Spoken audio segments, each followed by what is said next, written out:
देवी सर्वभूतेषु विद्यारूपेण चा संस्थिता। नमः तस्यै नमः तस्यै नमः तस्यै नमो नमः। अद्वैत है कैवल्य है चैतन्य है सर्वस्व है, जिसके सिवा इस लोक पे कुछ भी नहीं संपन्न है। ए भास मात्र स्वरूप अरे गणेश जिसका नाम है, उस विद्यादाता की चरण को श्रद्धा समेत प्रणाम है। करुणा निधान दयाल गुरु के चरण को मैं चूमता हूँ, मस्त जिसकी कृपा से मैं मुग्ध होकर घूमता हूँ।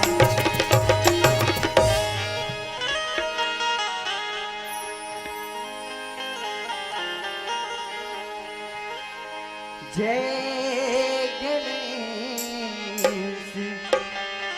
गुणनाथ दयानिधि,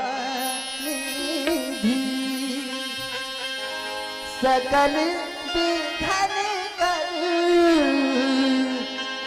दूर हमारी, मम वंदना स्वीकार करो प्रभु। आया हूँ शरण तुम्हारी।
मोदक